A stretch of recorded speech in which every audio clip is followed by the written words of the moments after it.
अस्सलाम वालेकुम दोस्तों, आज की वीडियो में हम कुवैत की कुछ बड़ी और अहम अपडेट आप तमाम दोस्तों के साथ शेयर करने वाले हैं, जो कि अजनबियों के लिए बड़ी और अहम होने वाली है। तो अगर आप कुवैत में रहते हैं और कुवैत के हालात वाक़यात से बाखबर रहना चाहते हैं तो इस वीडियो को आप शुरू से लेकर आखिर तक जरूर देखें। दोस्तों वीडियो पसंद आए लाइक और शेयर जरूर करें। चलिए दोस्तों बढ़ते हैं अपडेट की तरफ। दोस्तों पहली खबर ये है कि कुवैत मिनिस्ट्री ऑफ एजुकेशन ने बताया है कि ऐसे टीचर जो इस वक्त तो कुवैत से बाहर हैं, उन तमाम लोगों का जिन लोगों का रेसिडेंसी ख़त्म हो चुकी है और उन्होंने अप्लाई किया हुआ है, उन तमाम लोगों की रेसिडेंसी जो है वो ऑनलाइन रिन्यूअल करने का काम शुरू कर दिया गया है। बताया ये जा रहा है कि अभी कुवैत से बाहर तकरीबन 1000 टीचर मौजूद हैं जिन्हें कोरोना वायरस की महामारी की वजह से रोक दिया गया था मुल्क में एंट्री करने से, जबकि उन तमाम लोगों का वीज़ा जो है और रेसिडेंसी जो है वो ख़त्म होने की कगार पर है और कुछ लोगों का ख़त्म हो चुका है। और जिन लोगों का ख़त्म हो रहा है, जो अप्लाई कर रहे हैं, उन तमाम लोगों का रेसिडेंसी और वीज़ा जो है वो ऑनलाइन रिन्यूअल किया जा रहा है। याद रहे कि कुवैत में अब तक तकरीबन 2500 लोगों का जो रेसिडेंसी है वो रिन्यूअल किया जा चुका है, जिसमें से कुछ कुवैत के अंदर और कुछ कुवैत से बाहर जिन्होंने अप्लाई किया हुआ है, उन तमाम लोगों का रेसिडेंसी और वीज़ा जो है वो रिन्यूअल किया गया है। याद रहे कि कुवैत में स्कूल ओपन होने वाले हैं और स्कूलों की तैयारियां जो हैं वो ज़ोरों शोरों से चल रही हैं, इसीलिए जो टीचर वगैरह हैं उनकी वापसी के लिए रेसिडेंसी और वीज़ा जो है वो रिन्यूअल किया जा रहा है ऑनलाइन, ताकि उन तमाम टीचरों की कुवैत में वापसी कराई जा सके।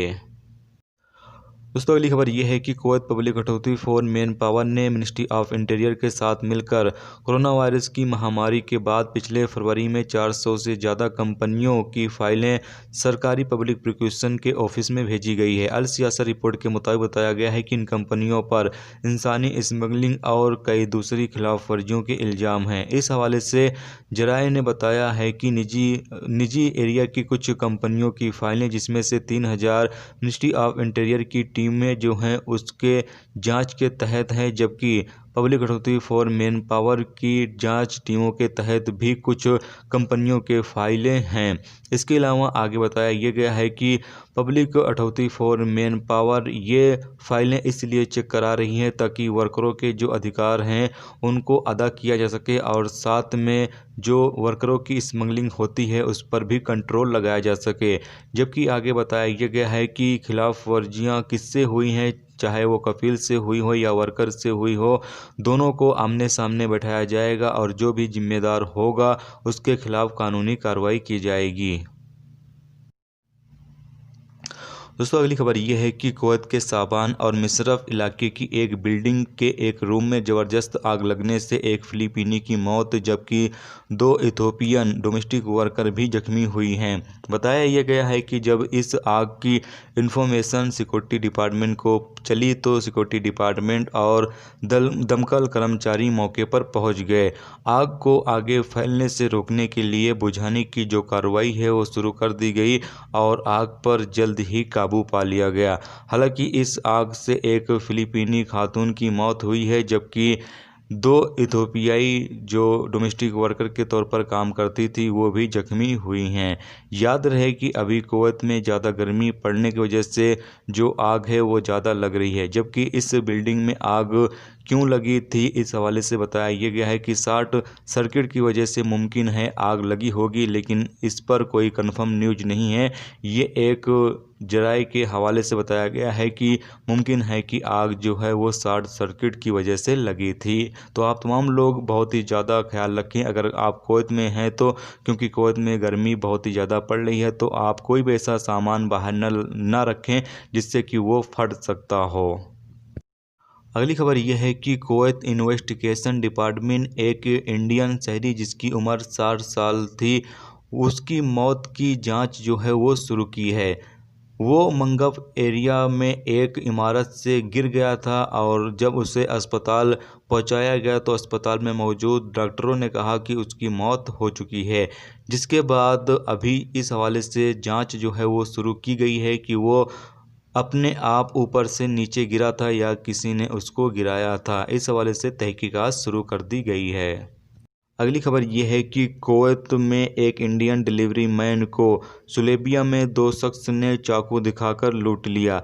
इंडियन शहरी अपने ग्राहक को डिलीवरी पहुंचाने के लिए अपने रास्ते से जा रहा था और अचानक 2 अजनबी सामने आए और उसकी गाड़ी को रोक लिया और कहा कि वो उसे कुछ पैसे दें, नहीं तो वो उन्हें चाकू से मारेगा। जिस पर इंडियन शहरी जो है वो मजबूरन अपना मोबाइल फ़ोन और 150 कुवैती दिनार उन लोगों को दे दिया, जिसके बाद वो लोग वहाँ से फ़रार हो गए। हालांकि केस जो है वो दर्ज कर लिया गया है। इस हवाले से तहकीकात बहुत ही जल्द शुरू कर दी जाएगी और इन लोगों के खिलाफ़ कार्रवाई होगी जो लोग दूसरों को लूट रहे हैं।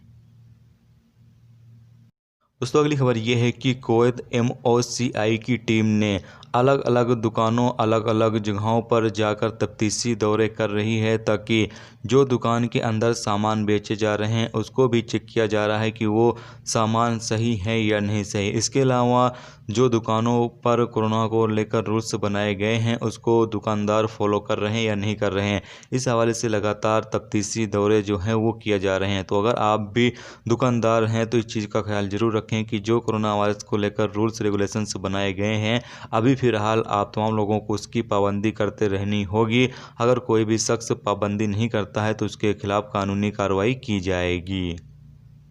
अगली खबर यह है कि कुवैत MOI की टीम ने मिसरफ इलाके में एक और नई सर्विस सेंटर जो है वो खोला गया है। यानी कि मिसरफ के इलाके में रहने वालों के लिए एक अच्छी अपडेट यह है कि MOI की टीम ने एक नया सर्विस सेंटर खोला गया है। जो आपका काम MOI से है तो आप वेबसाइट पर भी अपना काम जो है वो करवा सकते हैं, जबकि जो सेंटर खोला गया है आप इन सेंटरों में जाकर भी अपने काम को करवा सकते हैं। और इनकी टाइमिंग जो बताई गई है तो आपको बता दें कि टाइमिंग होगी सुबह 9 बजे से ओपन होने की और दोपहर 1 बजे तक जो है वो ओपन रहेगी। इस दौरान जो कस्टमर या जो लोग भी अपना काम करवाना चाहते हैं वो लोग इस सेंटर का दौरा कर सकते हैं और अपने काम को करवा सकते हैं। अगली अपडेट ये है कि कुवैत से कल की तारीख में कितनी फ़्लाइटें इंडिया के लिए रवाना हुई हैं, इस हवाले से भी आप लोगों को अपडेट कर दूं। तो कल की तारीख में कुवैत से विजयवाड़ा के लिए एक फ़्लाइट रवाना हुई है, एक फ़्लाइट जयपुर के लिए रवाना हुई है, एक फ़्लाइट कोची के लिए रवाना हुई है, एक फ़्लाइट कोलकाता के लिए रवाना हुई है, एक फ़्लाइट न्यू दिल्ली के लिए रवाना हुई है और जबकि एक फ़्लाइट लखनऊ के लिए भी रवाना हुई है। ये तमाम तरह की जो फ़्लाइटें रवाना हुई हैं ये वंदे भारत मिशन के तहत रवाना की गई हैं। तो जो लोग भी कुवैत से इंडिया का सफ़र करना चाहते हैं तो 31 अगस्त तक बहुत सारी फ़्लाइटें हैं। आप तमाम लोग जो है वो टिकट लेकर और इंडिया का सफ़र कर सकते हैं। याद रहे कि आपको सबसे पहले इंडियन एम्बेसी में रजिस्टर्ड होना पड़ेगा, उसके बाद ही आप टिकट ले सकते हैं। अगर आप टिकट जो है वो ट्रैवल एजेंसी से लेना चाहें तो आप ले सकते हैं, जिसके बारे में आप जानते हो कि हाँ ये ट्रैवल एजेंसी जो है वो अच्छा है, अगर हम इससे टिकट लेंगे तो हमारे साथ कोई भी धोखाधड़ी नहीं होगी। तो आप ऐसे ट्रैवल एजेंसी से भी टिकट ले सकते हैं। जबकि अगर आपको ऑफिस से टिकट लेना है तो आप एयर इंडिया, इंडिगो और गो एयर की ऑफिस जाकर भी आप टिकट खरीद सकते हैं।